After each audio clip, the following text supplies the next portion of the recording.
And in talking about making sure that you stay off area roadways because you don't know what you see, not only is it about your safety, but it's also about the safety of first responders. And speaking to officials from throughout the area, they want to stress the point that if there is an emergency, while we're still dealing with this weather event, while we're still seeing rain and flooding throughout southeastern Louisiana, they're not going to send first responders out if they don't know that they will be safe when they get there or just being out there on the road. So just be mindful of that. And in speaking about first responders, again, we're getting a look at damage and what Francine means for us throughout our area. A first look. Our Paul Murphy is live in Kenner right now with the police chief there, Keith Conley. Paul, Chief Conley said earlier with Katie and Devin that at some point his officers in Kenner were wading through waist-deep high waters. What can you tell us now?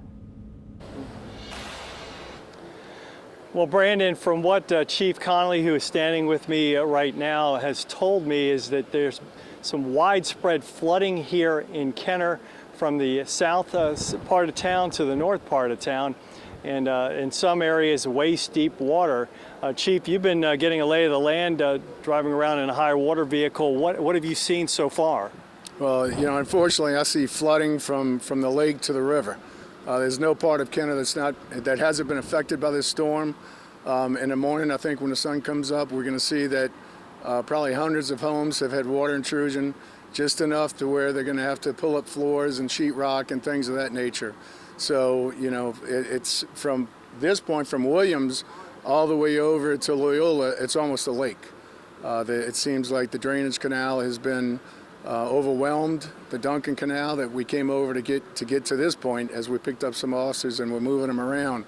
But it's heartbreaking to think that some families have just finished with the Ida repairs and got back on their feet, and here we go again. I haven't seen this kind of flooding and this, being overwhelmed by this much water from the drainage canal since Katrina, it's sad to say. And you say it was the Duncan Canal, but was it also the Parish Line Canal as well? Over since a lot of that flooding seems to be over off of Loyola in the University subdivision and the Woodlake subdivision, those areas. Now, it wouldn't be the Parish Canal because that's got a levee system that's maintained by the Corps and by the state, but there are several other drainage canals that run through it that get to the major drainage canals. That, you know, from what I understand, we got over 9-10 inches of water in an hour and a half, and there's no drainage system that can really keep up with that type of rainfall.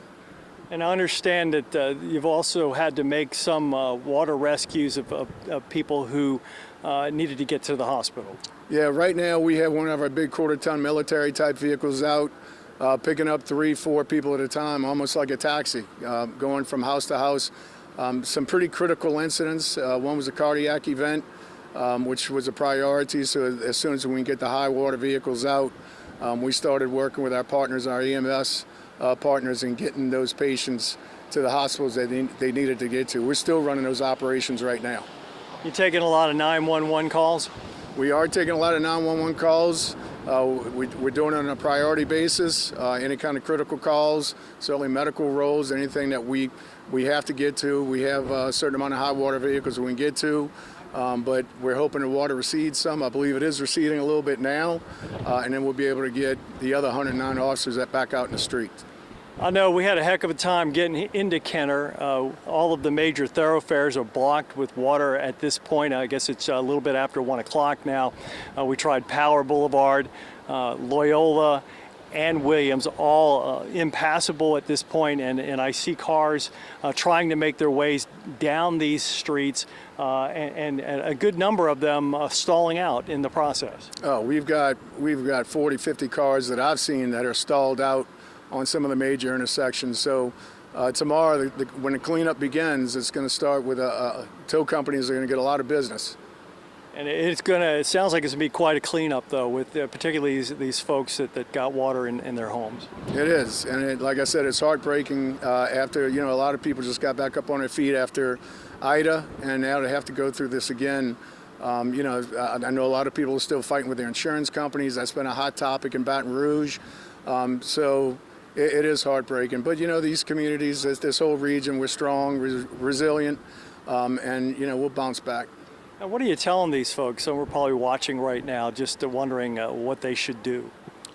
They've been through it enough. They know what to do, but just be strong. Know that, we're here for you.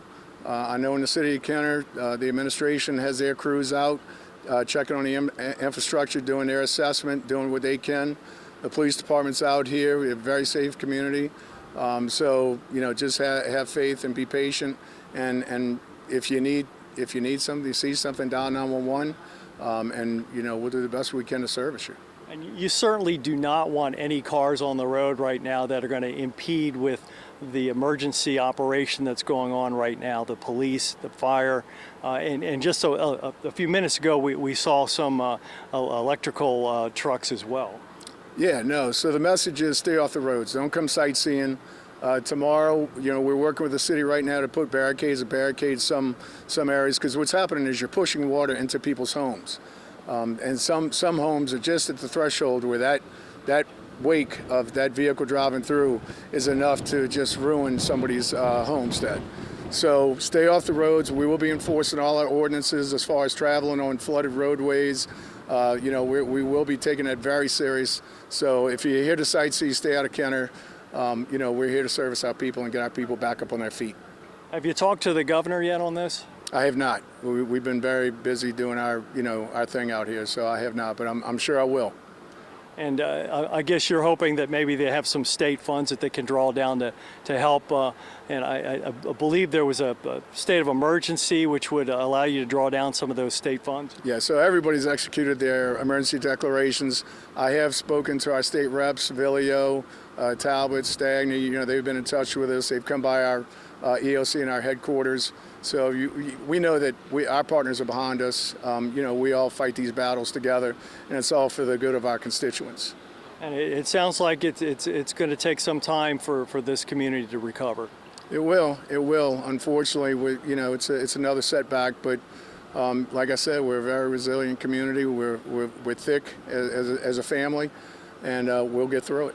Hey, one of the things that kind of interested me is you just made a run to pick up some of your officers that were stranded, yet they're about ready to go back on patrol, and that really says a lot about the first responders you have working at the Kenner Police Department. Oh, they're going back. They were committed to stay out and service the community as long as they could.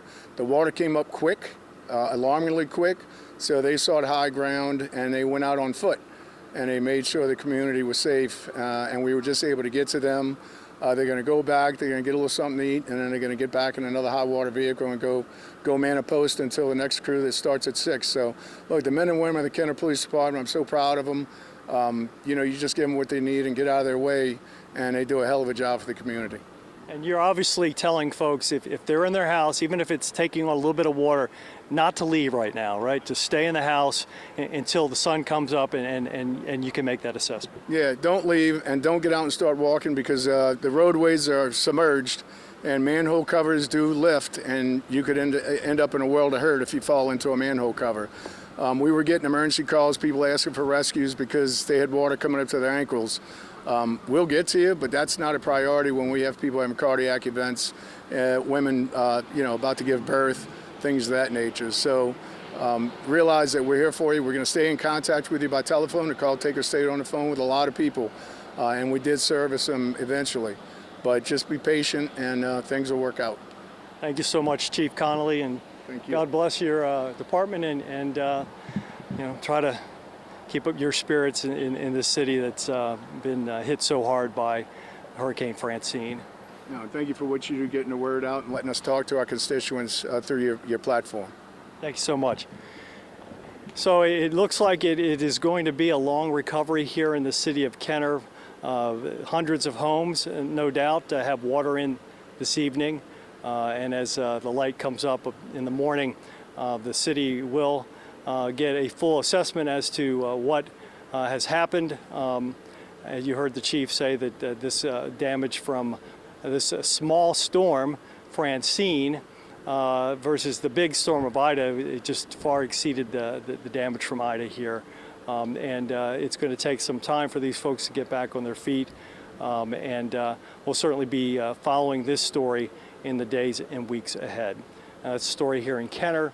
Paul Murphy, WWL, Louisiana. Thank you, Paul. Paul Murphy reporting for us live in Kenner this morning, speaking to Chief Keith Conley, who says that his officers are on the roads there patrolling the streets of Kenner, seeing flooding from north to south, from the river to the lake in Kenner. Some 40 to 50 cars, he says, have been stalled out. Officers in high water rescue vehicles making those critical calls, cardiac arrests and whatnot. So it is very much so a very fluid situation in Kenner as they're dealing with that emergency.